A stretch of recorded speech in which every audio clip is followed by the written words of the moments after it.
안녕하세요. 말씀 인도를 맡은 이근식입니다. 다 같이 기도하심으로써 시작하겠습니다. 사랑의 하나님, 오늘 예배에 아주 중요한 말씀만 전하기 시간입니다. 주님 함께하여 주세요. 저희의 연약함 속에서도 주님 역사하여 주셔서 우리 모두 함께 말씀을 샘으로 따라가는 귀한 시간 되게 인도해 주세요. 예수님 이름으로 기도합니다. 아멘. 제가 가장 두려워하는 것은 제가 말씀을 전하고 나서 성도님의 가슴에 아무것도 남지 않고 까맣게 혹은 하얗게 기억이 다 지워지는 것입니다. 하나님의 책망이 두렵습니다. 한 시간 동안 열심히 심혈을 기울여서 열심히 말씀을 전했는데 그 열매가 제로, 백지라면 허망한 일이죠. 그래서 성도님들의 가슴에 남을 수 있는 순수한 말씀을 전하기 위해서 기도해 주시고, 제가 바람 쿵 하더라도 바람 풍으로 들으시는 재치가 넘치시기를 예수님의 이름으로 축원합니다. 마태복음 4장 18절에서 25절까지의 말씀은 산상수훈의 서로 부분을 나타내요. 산상수훈이 이렇게 시작됩니다. 예수께서 무리를 보시고 산에 올라가 앉으시니 제자들이 나아온지라. 다시 한번 말씀드리겠습니다. 예수께서 무리를 보시고 산에 올라가 앉으시니 제자들이 나아온지라. NIV 영어 성경으로는 이 산이 mountain side로 되어 있습니다. 근데 사실 더 마운틴으로 했으면 더 좋지 않았을까 생각이 듭니다. 왜냐하면 이 마태의 가슴은 산상수훈의 산과 모세가 말씀을 받았던 시내산을 같은 흐름으로 보고 있거든요. 저는 산하면 제가 살던 상도동에 있던 국수산이 생각납니다. 국수산의 국수가 누들은 아니죠. 아마 웅필국과 물수의 뜻을 가지고 있다고 봅니다. 저의 서투른 영어로 표현하면 Mountain Holding Water 정도로 될 거야. 아마 두 손을 오목하게 해서 물을 뜬다는 아마 의미를 가지고 있을 겁니다. 왜냐하면 그곳에는 유명한 약수터가 있었거든요. 그 약수터에는 많은 사람들이 다녀갑니다. 그런데 유독 제 눈을 사로잡는 것이 따로 있었습니다. 저의 잠재의식의 반응이라고 생각됩니다. 어머니를 찾으려는 본능. 제 눈을 사로잡은 것은 뭐냐 하면 듣기에 따라서는 좀 유치할 수도 있는데 교복 입은 이쁜 여학생들이었습니다. 제가 어려서부터 풍기가 좀 있었나 봅니다. 중풍이 아니고 건강한 바람풍. 이 이쁜 여학생들과 서로 눈도 마주치고 미소도 교환하곤 하였습니다. The Mountain Holding Water였던 것이 산 전체가 Mountain Holding Girl로 변하는 순간입니다. 저는 불우한 어린 시절을 보냈기 때문에 이 여학생들의 웃음은 저에게 무한한 에너지와 용기를 주었습니다. 버스에 올라가서도 생판 모르는 여학생들의 얼굴을 봐도 광채가 보였으며 저절로 기운이 솟았습니다. 중증이죠, 이 정도면. 왜 그랬을까? 회상해 보니까 그 이유가 제 무의식 속에 숨어 있었습니다. 아마도 여학생님들의 얼굴 뒤에는 만날 수 없는 엄마의 얼굴이 숨어 있었던 것 같습니다. 이스라엘 사람들도 산을 보면 감개무량한 일이 많이 있었을 것입니다. 애굽 노예 생활에서 출애굽시키시고 홍해를 건너게 하여 주시고 또 시내산에서 모세에게 율법을 주신 하나님을 생각하면 저절로 아마 기운이 솟아올랐을 것입니다. 우리 하나님, 우리 아버지.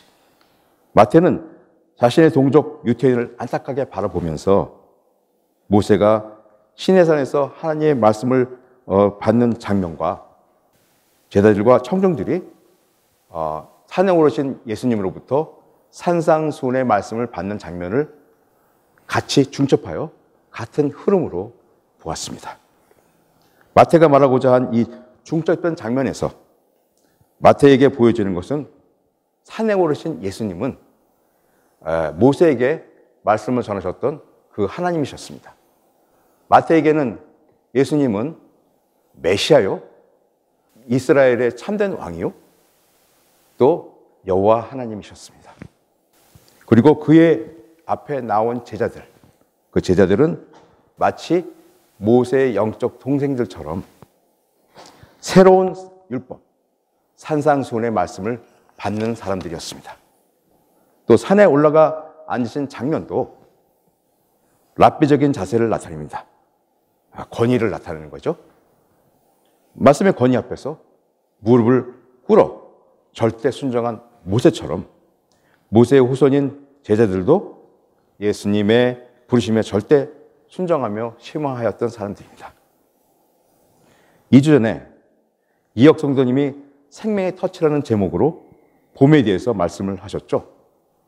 무리바에서 또 다른 무리바까지, 베세다에서 바디메오까지 그 구간을 잡아 봄에 대해서 말씀을 전했습니다. 아마 자신의 이마가 광채가 나니까 봄에 대해서 자신 있게 전했던 것 같습니다. 족구 헤딩할 때는 자꾸 공이 미끄러지는 것이 안타깝긴 했습니다. 저의 이마에는 부처님의 천연두 보석 구멍이 있을 뿐 특별하게 보여줄 게 없어서 저는 그냥 순정으로 나가겠습니다. 봄이 어떤 공간을 나타낸다면 순종은 어떤 점이나 선으로 나타낼 수 있겠습니다. 저의 어느 곳을 찔러도 A형의 피가 나옵니다. 거짓말 아닙니다. 진짜입니다. 성경의 어느 곳을 찔러도 아마 순종이라는 DNA가 나올 것입니다. 왜냐하면 신뢰함의 물은 이 순종의 동력으로 흐르기 때문입니다. 봄과 순종은 떨어질래야 떨어질 수 없는 동전의 양면과 같습니다. 봄을 빙의로 간다면 순종은 두잉이 되겠죠. 이 절대 순종, 절대 쉐마하는 제자들에게 예수님이 복음을 여시고 순종한 제자들의 삶에 천국이 임하게 됩니다. 그때 하늘이 열리며 모든 병든 자들과 모든 약한 것들이 다 나음을 얻었다. 그 말씀이 24장 25절에 잘 나타나 있습니다. 24절, 그의 소문이 온 시리아에 퍼진지라 사람들이 모든 앓는 자, 귀신 들린 자, 간질을 하는 자, 중풍병자들을 데려오니 그들을 고치시더라. 25절, 갈릴리와 데가볼리와 예루살렘과 유대와 요단강 건너편에서 수많은 무리가 따르니라. 작은 규모가 아니죠. 민족을 넘어선 폭발적인 규모였습니다. 그런데 이건 신유사역이 아니라 열린 천국의 모습이었습니다. 지금까지의 말씀을 보셨겠지만 마태는 예수님이 제자들을 부르시는 장면을 절대 순종에 초점을 맞춰 사진을 찍었습니다. 어제 제가 이런 설명을 하였습니다. 코끼리의 앞면을 찍은 사진과 코끼리의 옆면을 찍은 사진과 코끼리의 뒷면을 찍은 사진은 모양이 달라요. 그렇지만 모두 사실이기도 합니다. 마태가 제자들의 절대 순종을 부르심의 테마로 삼았기에 오늘날 우리가 말씀의 섭리의 방향을 제대로 따라갈 수 있었습니다. 말씀이 현현되기 위해서는 절대 순종과 절대 쉐마가 꼭 전제되어야 함을 마태는 강조합니다. 성도님들이 이 말씀을 받아 가슴에 새기시기를 간절히 원합니다. 이 절대 순종이 있은 후에 예수님이 천국 복음을 여십니다. 천국 복음에 대해서 11장에 다시 설명하십니다. 어떻게 설명할까요? 세례 요한이 옥에 갇히고 나서 궁금증이 생겼어요. 내가 메시아로 소개는 하였지만 정말 그분이 맞나? 확신이 없었습니다. 당연하죠. 자신의 온 생애가 걸린 중대한 일이기 때문이죠. He had to make sure he was the right person. 제자들을 보내 예수님께서 오신 그이가 당신입니까? 여쭙게 했습니다. 세례 요한은 육체로 태어났으니까 하나님 나라 천국을 보지 못하는 한계를 가지고 있습니다. 안타깝게도 우리도 그 한계를 가지고 있습니다. 천국에 대해서 이해하고 알고 그분이 천국을 여시는 분이라고 증거는 하였지만 천국을 볼 수 있는 분은 아니었어요. 그래서 제자들을 보내서 묻게 된 것입니다. 예수님이 대답하셨습니다. 이 예수님이 대답하시는 그 말씀 속에 천국의 열쇠가 숨어 있습니다. 잘 보십시오.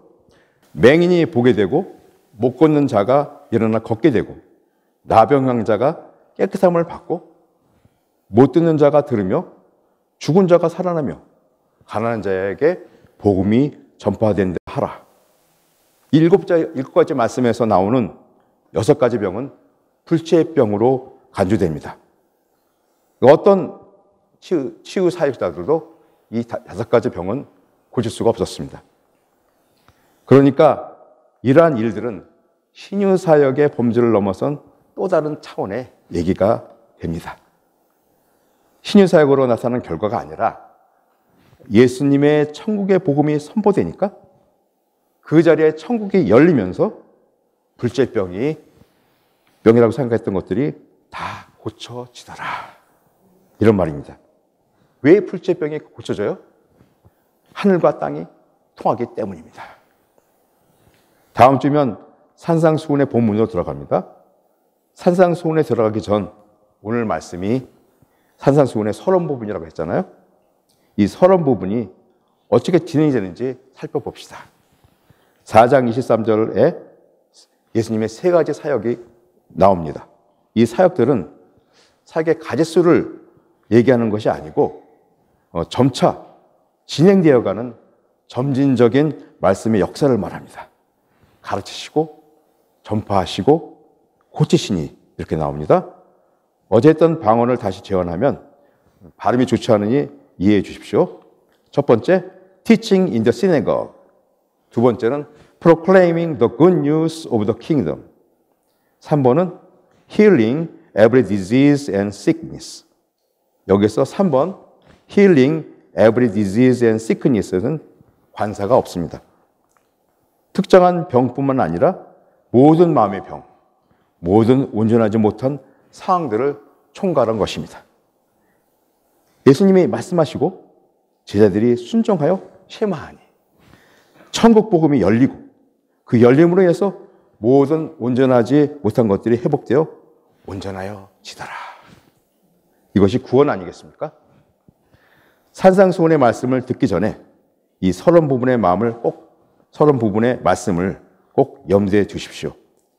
제자들을 파송하시면서도 이와 똑같은 3가지 사역을 말씀하십니다. 가면서 전파하여 말하되 천국에 가까이 왔다 하고 병을 고치며 죽은 자를 살리며 나병 환자를 깨끗게 하게 하며 귀신을 쫓아내되 너희가 거저 받았으니 거저 주라.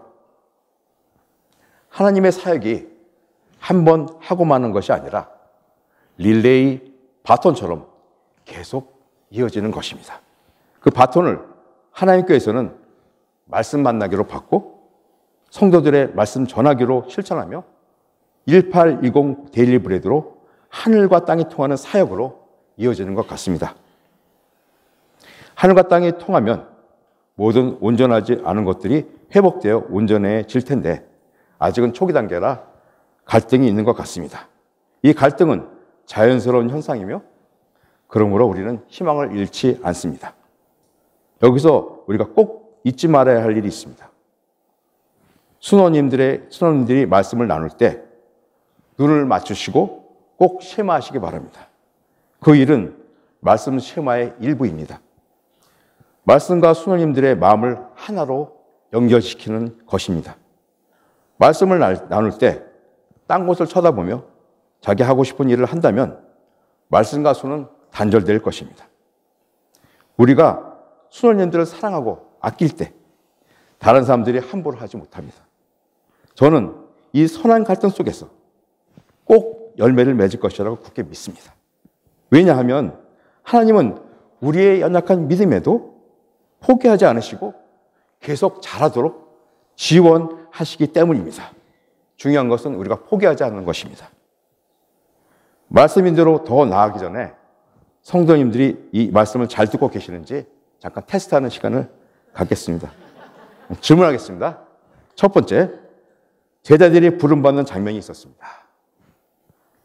마태는 다른 본과는 좀 다른 관점으로 접근하였습니다. 마태는 말씀 현현이 있기 위해서는 제자들의 절대적인 무엇이 전제되어야 된다고 말씀하는 건가요? 와, 우등생들입니다. 예, 맞습니다. 절대 순종이죠. 주님께서 말씀하시고 제자들이 절대 순종, 절대 시험을 하니 하나님 나라가 열리고 임하여 엄청난 일들이 일어났습니다. 두 번째 질문입니다. 산상수훈에 들어가기 전 예수님이 하신 세 가지 사역의 순서는 어떻게 됩니까? 순서가 아주 중요합니다. 와, 바요나 시모나. 예, 맞습니다.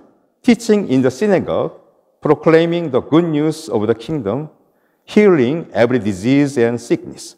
가르치시고 전파하시고 병을 고치시더라.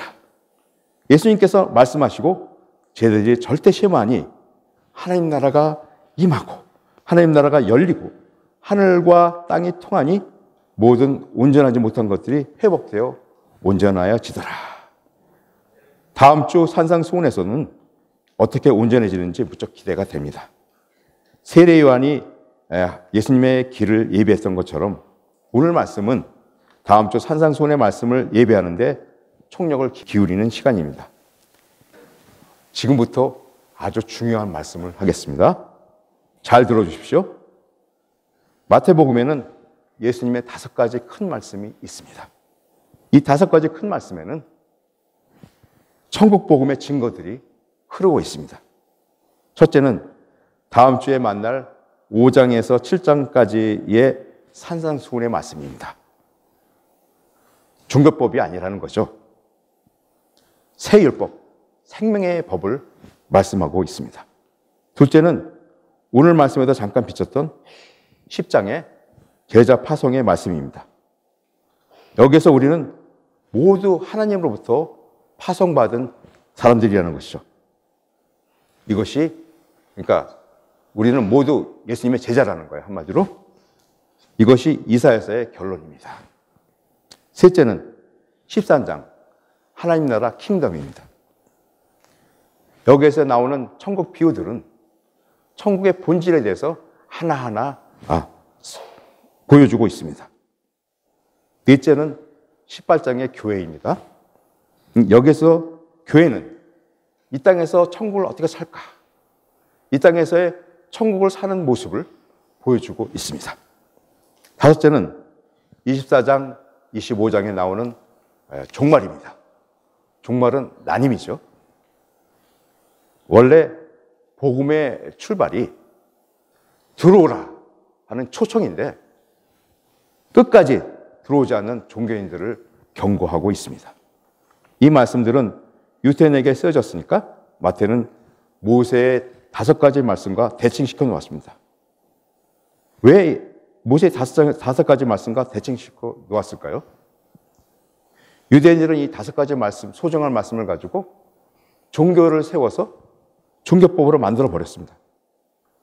사실은 말씀은 법이 아닙니다. 생명의 길이라고 하는 것을 마태는 강조하고 있습니다.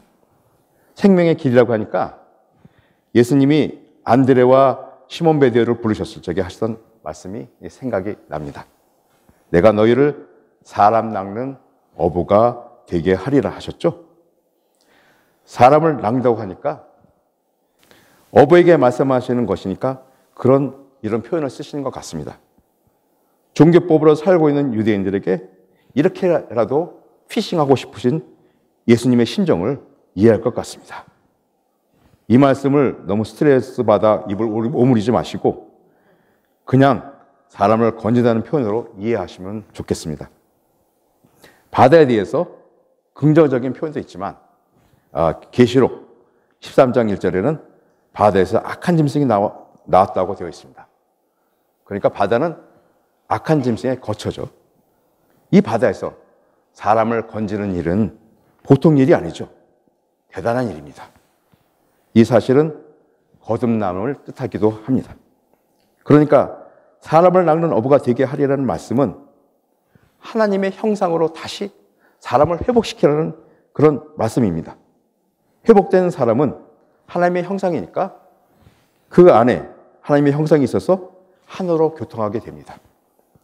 하늘과 땅의 교통이 이루어지는 사람입니다. 이것이 마태복음적인 거듭남의 표현입니다. 사람 낚는 어부로 부르심을 받은 베드로가 16장에서 마침내 바야흐로 드디어 천국을 열었습니다. 제가 16절에서 19절까지 계속 읽을 텐데요. 이 말씀들은 사실 설명이 필요 없는 말씀입니다. 16장 16절입니다. 주는 그리스도시요 살아계신 하나님의 아들이시니이다. 주님 안에서 하늘의 아버지가 우리에게 나타난 것을 내가 고백합니다. 이런 말이죠. 16장 17절 말씀입니다. 예수께서 대답하여 이르시되 바요나 시모나 내가 복이 있도다. 이를 내게 알게 하시는 이는 혈육이 아니요 하늘에 계신 내 아버지시니라. 이 말씀은 천국이 열렸다는 말씀이고 그 열림은 혈육의 생각으로 된 것이 아니라는 말씀입니다. 16장 18절 말씀입니다. 또 내가 이르노니 너는 베드로라. 내가 이 반석 위에 내 교회를 세우리니 음부의 권세가 이기지 못하리라. 음부의 권세가 할 수 있는 일은 속이는 것뿐입니다. 예를 들어서 여기 사자가 으르렁거리며 걷는다면 섬찟하고 무서운 일이죠. 그런데 자세히 보니 동물원 안의 사자요. 혹 그렇지 않더라도 사자가 기둥에 쇠사슬 끈으로 묶여 있다면 겁날 일은 아니죠. 그러나 두려움에 속아 가까이에 가면 절단나는 것입니다. 본질을 보고 현상의 거리를 유지하면 됩니다. 진정한 교회 앞에서는 음부의 정체가 드러나며 힘을 못 쓰고 꼬리를 내립니다. 16장 19절입니다. 내가 천국의 열쇠를 내게 주리니 내가 땅에서 무엇이든지 매면 하늘에서 매일 것이요 내가 땅에서 무엇이든지 풀면 하늘에서도 풀리리라 하시고, 회복된 사람, 하나님의 형상의 사람은 이미 손에 천국의 열쇠가 쥐어져 있습니다. 당연히 하나님과 교통이 됩니다. 하나님의 형상으로 회복되는 모습을 지금 읽은 16장 19절에서 말하고 있습니다. 18장은 교회에 대한 말씀인데요. 여기서 똑같은 구절이 반복돼요. 18장 18절 말씀입니다. 진실로 너에게 이르노니 무엇이든지 너희가 땅에서 매면 하늘에서도 매일 것이요 무엇인지 땅에서 풀면 하늘에서도 풀리리라. 18장 19절 말씀입니다. 진실로 다시 너에게 이르노니 너희 중에 두 사람이 땅에서 합심하여 무엇인지 구하면 하늘에 계신 내 아버지께서 그들을 위하여 이루게 하시리라. 자, 내가 하나님과 통했고 형제님이 하나님과 통했으면 우리는 반드시 통하게 되어 있습니다. 왜냐하면 우리는 지체가 되었기 때문입니다. 이 지체가 된 자리에서 일어나는 일이 무엇입니까? 땅에서 구하는 것이 하늘로 말미암아 이루어지는 것입니다. 미국 대통령의 이름으로 모인 강요들의 일은 대통령의 일을 하는 것입니다. 하나가 되었으니까요. 대통령이 주관합니다. 하물며 예수님 이름으로 모인 곳에 예수님이 계시지 않겠습니까? 주님은 두세 사람이 모인 곳에 주님이 같이 계시겠다고 약속하시며 이곳이 교회라고 말씀하십니다. 많이 모인다고 그곳이 모두 교회가 되지는 않습니다. 하나님 나라와 통하지 않는 군중은 성경적 사람이 아닙니다. 오히려 혼란을 가져오고 경쟁만 불러오고 남을 의식하니까 형식주의, 종교주의로 흐르게 됩니다. 사회적 동물, 경제적 동물, 종교적 동물, 동물에 가깝습니다. 풀무치 메뚜기는 숫자가 적을 때에는 초록색을 띠며 비교적 온순한 행동을 합니다만 개체가 많아지면 검은색이나 갈색으로 변하여 아주 사나운 곤충으로 바뀐다고 합니다. 그래서 때를 지어 농작물에 달려들어 하나도 남기지 않고 갉아먹어 엄청난 피해를 준다고 합니다. 사람도 마찬가지입니다. 사람이 적을 때에는 서로 잘 나누고 잘 위하다가도 인구가 많아지면 욕심이 생기고 또 서로 경쟁이 과열되어 전쟁이 일어나고 맙니다. 로만 캐톨릭이 지배하던 중세 시대에는 하나님의 이름으로 4만 명이 화형을 당했으며 종교전쟁으로 인하여 유럽 인구가 동강이 났습니다. 제2차 세계대전에서 히틀러는 600만 명의 유태인을 죽였습니다. 기독교 종교가 지나간 자리가 왜 이렇게 처참할까요? 하늘과 땅이 통하지 않는 종교인들이, 이 애고인들이 하는 짓은 예수의 이름으로 이런 짓들을 합니다. 성도 여러분, 1820의 소중함을 경외하시기 바랍니다. 두세 사람이 예수의 이름으로 모인 이곳에서 무슨 화형이 일어나며 종교전쟁이 일어나겠습니까? 1820이 먼저 교회가 되면 많은 1820이 하나가 될 수 있습니다. 자, 이제 우리에게 중요한 것은 1820 순에서 하늘과 땅이 통하는 일입니다. 마태는 하늘과 땅이 통하는 곳을 하나님 나라, 천국이라고 부르고 하늘과 땅이 통하는 사람을 하나님의 형상의 사람, 거듭난 사람이라고 합니다. 하나님 나라가 임하면 하늘과 땅이 통하고 모든 온전치 못한 것들이 남을 받아 온전케 되는데 과연 하나님 나라가 어떻게 임합니까? 마태가 오늘 말씀에서 강조하였듯이 천국 말씀이 실제가 되기 위해서는 절대 순종이 전제되어야 한다는 것입니다. 제자들은 절대 순종을 하였습니다. 절대 순종이라고 하면 절대 쉐마한다는 뜻입니다. 마태복음 7장 21절입니다. 나더러 주여 주여 하는 자마다 천국에 다 들어갈 것이 아니요 다만 하늘에 계신 내 아버지의 뜻대로 행하는 자라야 들어가리라. 마태는 하나님 뜻대로 행함을 강조합니다. 그렇다면 종교인인 우리는 긴장을 해야 합니다. 종교인들은 머리로 이해하고 행하지 않습니다. 전혀 행하지 않는다고는 할 수 없습니다. 그러나 그 행함은 남에게 보이기 위한 행함이요 본질과 단절된 행함입니다. 제자들은 예수님께 절대 순종을 드리기 전에 다 버렸다고 했습니다. 그렇다면 무엇을 버립니까? 직업을 버립니까? 직업을 버리면 거듭나나요? 세상에서 가지고 살던 것 다 버리면 될까요? 아니면 수도원에 들어가거나 신학교에 들어가거나 신부, 수녀가 되면 될까요? 아닙니다. 그러면 무엇일까요? 에고로 살던 사람이 에고를 내려놓으면 됩니다. 에고를 내려놓으면 저절로 생명이 피어납니다. 왜냐하면 에고는 생명이 피지 못하도록 꾹 누르고 있기 때문입니다. 생명은 하나님의 형상으로 그 자체가 아름답고 신비하고 복되고 순결하고 그 존재를 다 알 수도 없습니다. 그걸 에고가 꼭 누르고 있다는 말이죠. 그러면 어떻게 에고를 내려놓을 삶을 살 수 있을까요? 많은 분들이 이렇게 생각합니다. 어떻게 그렇게 살 수 있냐? 그렇게 못 살아. 단정해 버립니다. 그리고 그 책임을 하나님에게 떠넘기고 맙니다. 마치 다 큰 어른이 밥을 떠먹여 달라고 떼쓰는 것과 같습니다. 하나님이 알아서 먹여주시겠지. 우리는 할 수 없어. 배째. 에고를 내려놓고 살면 생명이 피어날 텐데.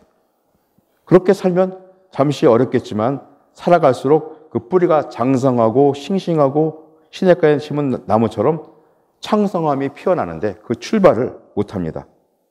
마귀에게 속아서 에고가 시키는 대로 그대로 삽니다. 에고가 무엇을 합니까? 우리의 진실을 누릅니다. 그래서 말씀을 듣고도 계속 행하지 않고 이해만 합니다. 행하지 않는 자는 어리석다고 했습니다. 그냥 스투피드라는 간단한 말이 아닙니다. 자신의 삶에 책임을 지게 된다는 무서운 말입니다. 마태복음 7장 26절, 27절 말씀입니다. 나의 이 말을 듣고 행하지 아니하는 자는 그 집을 모래 위에 지은 어리석은 사람 같으니 27절 비가 내리고 창수가 나고 바람이 불어 그 집에 부딪힘에 무너짐이 심하니라. 말씀의 본질에 뿌리가 닿아 있지 않는 행동은 허상이기에 소멸하고 맙니다. 마치 모래 위에 지은 집처럼 말씀의 본질에 뿌리가 닿아 있는 행함은 계속적인 질문이 생기지 않을 수 없습니다. 배우거나 이해해서 생긴 답은 어떤 가이드는 될 수 있지만 바로 실제적인 답이 되지 않기 때문입니다. 양궁에 초입한 선수가 양궁의 지식을 알았다고 해서 관역을 단번에 맞출 수는 없습니다. 왜 안 되지? 계속적인 질문과 갈등, 그러니까 화살과 활과 바람과 자연과 관역과의 끝없는 대화를 통하여 어느 순간 관역으로 가는 실제의 길을 만나게 되는 것입니다. 정답이 아닙니다. 율법이 정답이 아닙니다. 살아봐야 그 길의 실제를 만나게 됩니다. 에고는 우리의 삶을 지식에 가두어 버립니다. 에고의 깨어짐은 이러한 질문과 갈등 속에서 드글드글 하다가 깨어집니다. 마치 달걀 속 병아리가 왜 안 되지? 하는 갈등을 하면서 수만 번의 불의 좀으로 달걀 껍질을 깨고 나오듯. 두 번째로 하나님 나라가 임하는데 알아야 할 일이 있습니다. 그건 하나님의 사람, 성경의 사람은 하나님의 형상이다 입니다. 하나님 나라에 들어갈 백성들의 모습이라고 생각됩니다. 우리는 남자를 통하여 육의 혈통으로 태어났습니다. 그렇게 태어난 우리는 성령으로 다시 태어나야 에고에서 자유할 수 있습니다. 그렇게 되면 에고로 살지 않고 우리 안에 있는 하나님의 형상으로 표현하기 시작합니다. 너무 엄청난 일이라고 포기하지는 마십시오. 여러분 안에 질문과 갈등이 시작되었다면 이미 성령으로 잉태되어 자라고 있는 증거입니다. 생명은 어려운 상황을 뚫고 갈등하며 자라니까요. 예수님은 남자를 통하지 않고 성령으로 태어나신 분입니다. 예수님처럼 남자를 통하지 않고 성령으로 다시 태어나면 진정한 성경의 사람이 됩니다. 성령으로 다시 태어나지 않는 사람은 다른 말로 바꿉니다. 회개하지 않는 사람은 또 다른 말로 바꿉니다. 삶의 방향을 말씀의 본질로 바꾸지 않는 사람은 또 다른 말로 바꿉니다. 절대 순종과 절대 쉐마를 하지 않는 사람은 성경의 사람은 아닙니다. 사람이기보다는 동물의 하나로 보아야겠죠. 동물이지만 사람이 될 수 있는 유일한 동물이죠. 지금 이곳이 동물의 왕국이 아니길 간절히 기도합니다. 이제 우리에게 중요한 숙제가 남아 있습니다. 에고에서 자유하여야 생명이 피어나고 하나님 나라가 임하고 하나님 나라가 열림으로 하늘과 땅이 통하여서 모든 온전하지 못한 것들이 회복되어 온전해지는데, 그렇다면 어떻게 에고에서 자유할 수 있습니까? 그 길은 안식과 교회됨에서 볼 수 있습니다. 에고라고 하는 것은 비잉과 두잉, 다시 말해서 존재와 행함 중에서 두잉의 면만을 가지고 있습니다. 왜냐하면 비잉 자체는 순수하고 본질성을 가지고 있는데 반해서 에고는 허상이기에 본질이 없기 때문입니다. 행함이 있으니 좋은 것 아닙니까? 라고 생각할 수 있지만, 그러나 본질에 뿌리가 없는 행위는 실제를 살지 못합니다. 보셨죠? 중세시대 때 4만 명을 마귀의 사냥을 구실로 화형을 했습니다. 이것이 에고가 하는 일입니다. 이 에고가 있는데 어떻게 천국이 임하고 열리며 하늘과 땅이 통하겠습니까? 본질에 뿌리를 둔 행함은 토탈 빙이 되어 하나가 되어 새로운 삶을 살게 합니다. 존재의 뿌리를 내리며 생명이 피어나는 길을 안식이라고 합니다. 이 안식이 무엇입니까? 안식은 하나님 임재 안에 있는 것입니다. 어린아이가 엄마 품에 안기듯이 저는 저를 낳아준 생모와 평생 단절되어 살았습니다. 제가 5살 때 어머니와 아버지가 이혼하셨거든요. 그래서 제 삶은 뿌리가 없었습니다. 저를 반겨줄 사람도 없었고 나를 안아주고 격려해줄 엄마는 더욱더 없었습니다. 심지어는 우등상장을 받아 보여줘도 새어머니는 아무런 반응도 없었습니다. 그래서 나의 아이덴티티인 나의 가정과 세상은 완전히 단절된 채 내 삶의 방향은 착하게 살고 남에게 피해 주지 않는 나이스한 사람이 되고 적당히 열고 적당히 닫아서 신비하고 멋있는 사람으로 보려는 가짜의 삶을 살았습니다. 나에게 진실이 있었다면 그건 여성의 얼굴과 여성의 두 눈만 보아도 속에서 막 에너지가 솟아올랐다는 것입니다. 마치 그리운 엄마를 만난 것처럼 제가 콩나물과 같이 물에 둥둥 떠다니는 부유한 삶, 리치가 아니라 플로링, 떠다니는 삶입니다. 떠다니는 삶을 살다가 이학권 성도님을 만났습니다. 이학권 성도님은 나에게 존재의 뿌리가 무엇인지 알게 하셨습니다. 너는 새로운 피조물이다. 너는 얼마든지 아름다워질 수 있다. 이 사실은 나를 낳아주신 어머니보다 근본적으로 나를 지원해 주시고 사랑해 주시는 하나님 아버지가 있음을 소개해 주었습니다. 혼자 차 안에서 억수로 빗줄기가 쏟아지는 차 윈도에 쏟아지는 소리를 들으면서 제 생모 대신에 하나님 아버지를 부르며 엉엉 울었습니다. 떠나지던 나의 존재의 뿌리를 하나님의 임재의 뿌리에 연결시켜 주신 이학권 성도님께 감사를 드립니다. 저는 이학권 성도님과의 관계를 소중하게 여깁니다. 간혹 속상하여 제가 대들기도 하지만 근본적으로 관계를 흐트러 놓지는 않습니다. 10,000달란트의 은혜를 받았는데 100데나리온이 무슨 대수겠습니까? 관계를 소중하게 여김으로 많은 잔 애고들이 고개를 들지 못하고 내려짐을 체험하였습니다. 하나님의 깊은 관계 속에서 우리 모두 안식을 누리며 애고가 녹아내리기를 간절히 기도합니다. 목에 칼이 들어와도 말할 수 있고 행할 수 있는 것은 존재의 뿌리를 강화하였기 때문입니다. 예배를 통하여 말씀에 전적으로 쉐마할 때 주님과의 관계가 깊어지고 기쁘고 깊어진 관계 속에서 존재의 뿌리가 강화되며 기도로 하늘과 땅이 열리며 서로 통하여 말씀 안에 하나 되는 하나님 교회가 되기를 간절히 기도합니다. 아멘. 말씀을 마칩니다. 베드로의 고백처럼 하나님이 우리를 찾아오셨습니다. 왜? 우리의 어둠을 몰아내고 이 땅에 천국을 여셔서 죄악된 우리 몸을 온전케 하시기 위해서 오셨습니다. 애고를 내려놓고 절대 순종, 절대 쉐마하여 오신 주님을 눈물로 영접하십시다. 그러면 1820이 교회가 되고 하늘과 땅이 열리고 통하여 하나님이 혹은 이곳에 그곳 계신 성도님이 계신 그곳이 천국이 됩니다. 오늘 말씀을 생각하시면서 다 같이 기도드리겠습니다. 사랑의 하나님, 오늘 말씀이 성도님들의 가슴에 나사모처럼 꼭 박히기를 간절히 원합니다.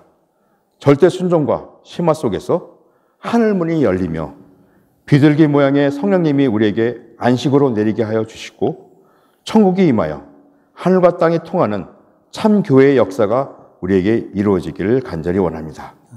예수님 이름으로 기도합니다.